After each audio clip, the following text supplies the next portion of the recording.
Terus kira. Asa karepmu.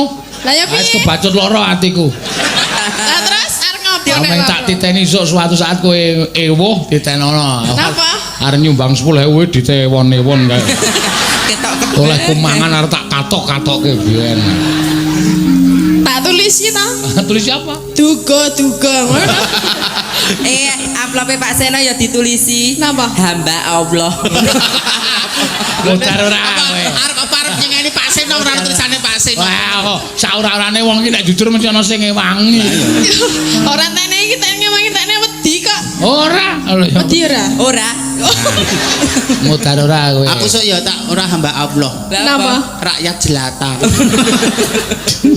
Ya ben ra apa-apa. Ora apa-apa. Diwirang-wirang sing ra trimo sing momong. Sapa sing ngomong? Lekmul. Lemol wis ra ono kok. Ya ngopeni dagelane wong mati-mati kuwi.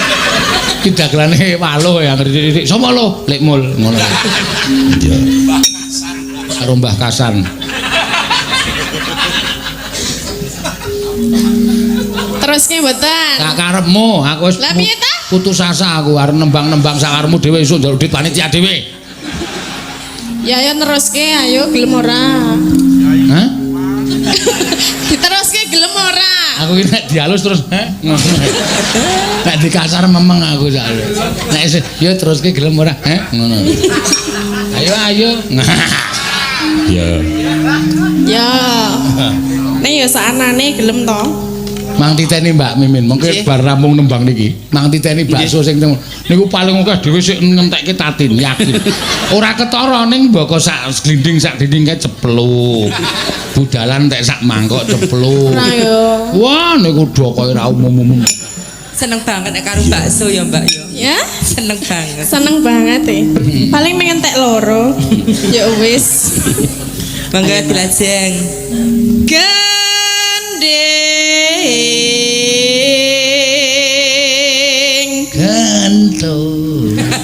Gending Pak Eno. Jane gelem ora aku nembangi. Gelem ayo nembang. Ya aja ngano. Diam. Aja Lho Pak omong. Seno ku ya bener lho. Awang aku tau diam kowe malah bingung kok. Kok meneng wae ta? Ngono.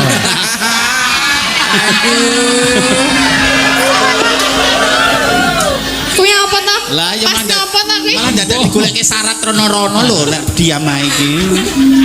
Malah perkutute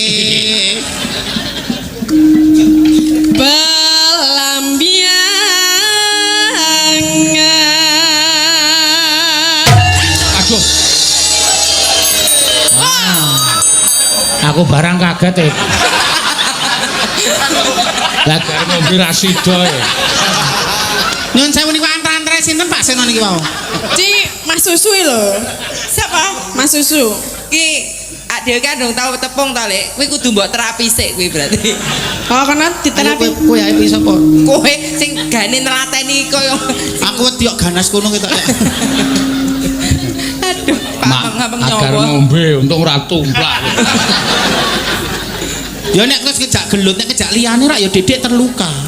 Nyalah rumangsaku. Paling dijak ngeruk wedi. Sapa sing golek wedi? Lek Kimin. Sok golek wedi ta? Ora nyepelekke. Tak kira- Golek watu no coba. Tekan ngendi njuk niki baleni terus. Gending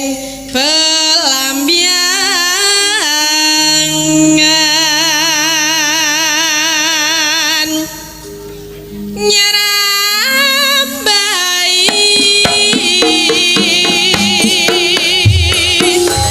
nusan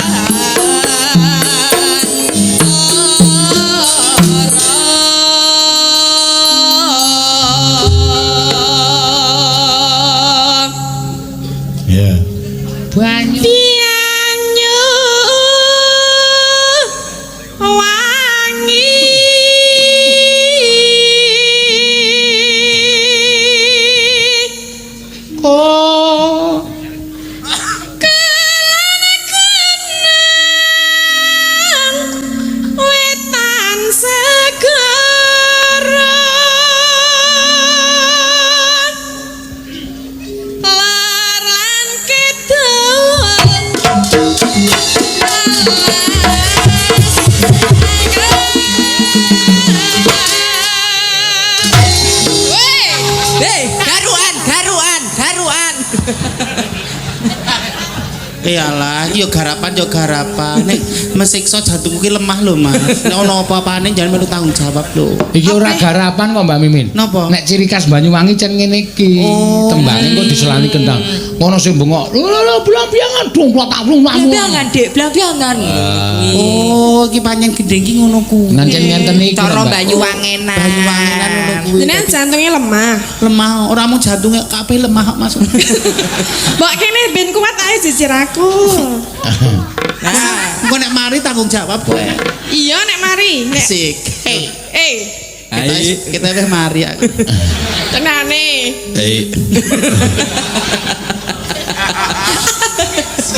Pokok tak konsisten lho. Kang Kaliwat Lewiat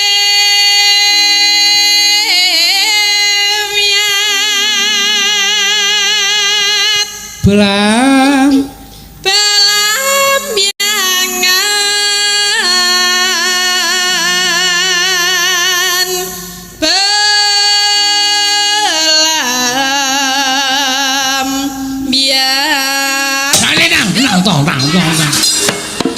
Halah. Nek niki nggih cara Banyuwangi lho. ora nek iki ming aku arep bales ceritane.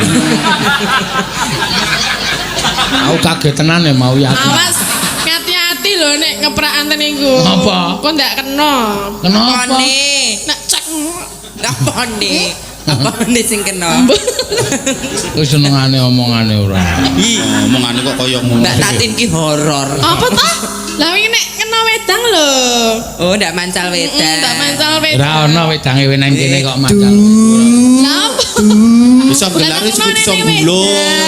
Lah apa nek adu wedang? Aja nganti jadi presiden buruk nek cara kaya ngene iki. Lah piye? Pikirane iki tontonan lho, Napa wani apa piye, ha? Tontonan ya mengku tuntunan lho ngono kuwi. Lah ya nek dalange masuk orang ngombe rak ya ono wedang. Ning kan kok nyampar ngono mau ya Ya nek. udu. Lah apa? Ya kuwi aku yang duwe. Gesut. Aja takon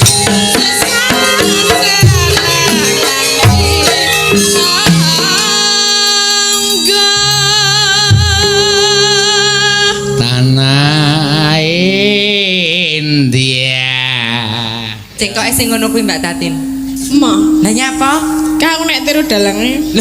Lah kok wegah iki piye to? Ngajari kebecikan kok ora gelem iki. Mau Lah, kayak apa-apa, ora tau becik kok dalang. Soale selama iki dek iki melu aku, dek iki ra seneng karo aku ning seneng karo dhuwitku.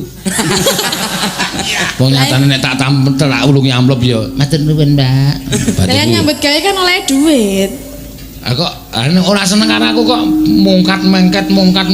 Lah aku ora mangkat yo seneni. Sing ngenani sapa? Ayo njaluk duit sing ngendang. Lah sing ngendang sekolah sapa? Ha sing mbok takonono kok. Mbok rasa ono kuwi. Sapa? Ora apa-apa.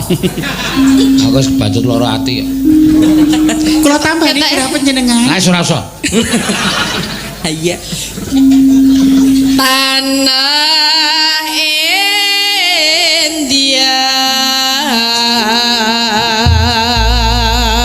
Gumel yaring Gumel yaring Gumel yaring Gumel yaring Taman Sari Nuswan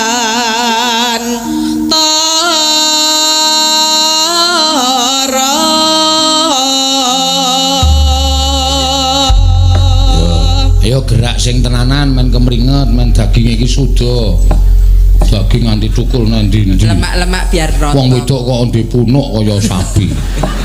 Kok kalian ngetek-ngetek iki ngopo? Aku iki nek gelungamu tak buka rak metongol daginge. Wis tau buka piye? Aku iki tak dibuka di ngakke sithike mak petungul. Wedan cah wedok kok punuken ya aku. Ya ora iki dupunung. Punuk kok tukul telu nang mburi ku lho.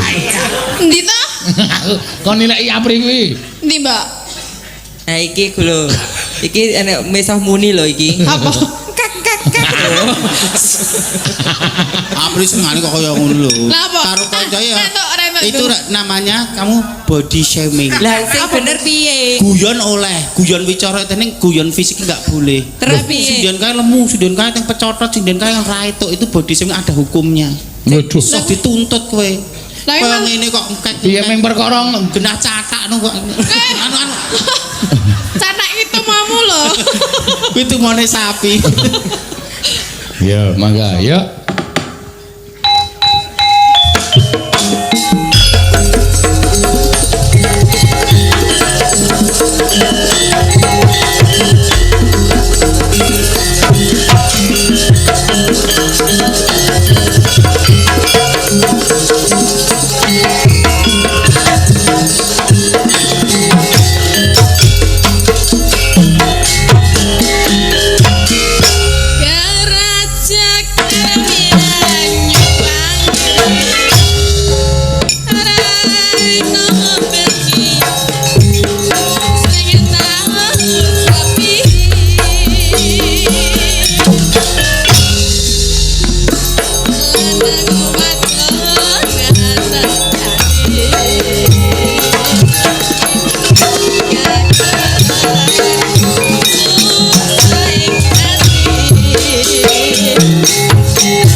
joget semangat ngono kuwi dadi men gembrobyos ora.